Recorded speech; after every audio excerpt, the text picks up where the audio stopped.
Assalamualaikum warahmatullahi wabarakatuh. Perkenalkan, nama saya Felicia Putri Kirana dengan NIM 0804 128182328023 dari Biologi kelas A. Di sini saya akan menjelaskan materi tentang apoptosis. Baiklah, dimulai dari yang pertama, itu adalah pengertian apoptosis. Apoptosis dalam biologi merupakan mekanisme kematian sel terprogram. Apoptosis adalah suatu proses kematian sel terprogram yang terjadi secara terkontrol dan alami pada organisme multiseluler.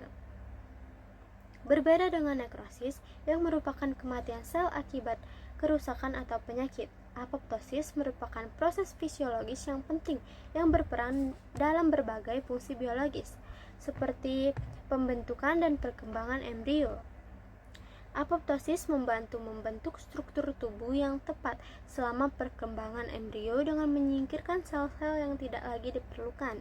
Pemeliharaan homeostatis jaringan. Apoptosis membantu menjaga keseimbangan jumlah sel dalam jaringan dengan menyingkirkan sel-sel tua, rusak, atau berlebihan. Pertahanan tubuh. Apoptosis berperan penting dalam sistem kekebalan tubuh dengan menyingkirkan sel-sel yang terinfeksi virus atau bakteri, serta sel-sel kekebalan tubuh yang sudah tua atau tidak lagi berfungsi. Ciri-ciri apoptosis. Apoptosis memiliki beberapa ciri khas yang membedakannya dari nekrosis, yaitu yang pertama, terkontrol. Apoptosis diatur oleh mekanisme molekuler yang kompleks dan melibatkan aktivasi enzim-enzim proteas tertentu yang disebut caspase. Yang kedua, energi dependen. Apoptosis membutuhkan energi dalam bentuk ATP untuk dapat berlangsung. Yang ketiga, non-inflamasi. Apoptosis tidak memicu respon inflamasi sehingga tidak membahayakan jaringan di sekitarnya. Yang keempat, itu adalah fagositosis. Sel-sel yang mengalami apoptosis akan ditelan dan didegradasi oleh fagosit, seperti sel makrofag dan neutrofil. Terdapat dua jalur utama yang memicu apoptosis, yaitu jalur intrinsik dan jalur ekstrinsik. Untuk jalur intrinsik, jalur ini diaktifkan oleh sinyal dari dalam sel, seperti kerusakan DNA, stres oksidatif, atau kekurangan nutrisi. Sinyal-sinyal ini memicu pelepasan protein proapoptotik yang kemudian diaktifkan menjadi caspase aktif. Untuk jalur ekstrinsik, jalur ini diaktifkan oleh sinyal dari luar sel seperti reseptor kematian fas atau TRIL.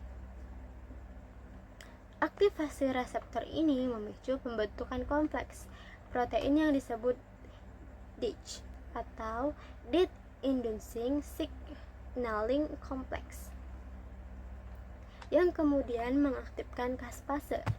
Peran apoptosis dalam penyakit.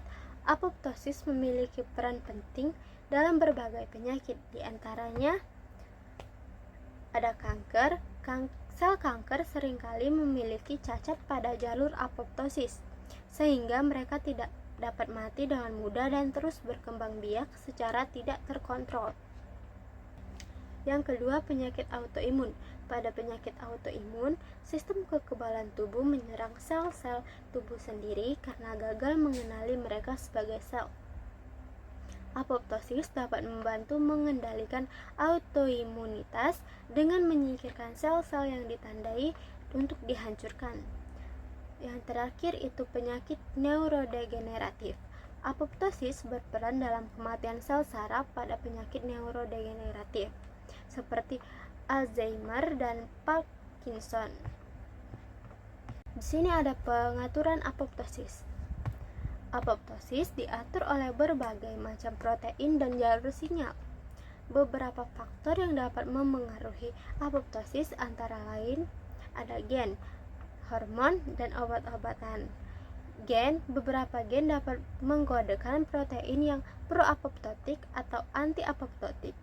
Mutasi pada gen-gen ini dapat menyebabkan perubahan pada tingkat apoptosis.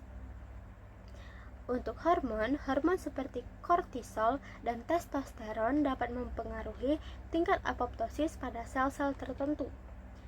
Dari obat-obatan, beberapa obat seperti obat kemoterapi dapat menginduksi apoptosis pada sel kanker. Dari materi yang sudah dijelaskan, dapat disimpulkan bahwa apoptosis adalah proses kematian sel terprogram yang penting untuk berbagai fungsi biologis. Memahami mekanisme apoptosis dapat membantu mengembangkan terapi baru untuk berbagai penyakit seperti kanker, penyakit autoimun, dan penyakit neurodegeneratif. Mungkin sekian yang dapat saya sampaikan. Apabila ada salah kata, saya mohon maaf. Kepada Allah saya mohon ampun. Wassalamualaikum warahmatullahi wabarakatuh.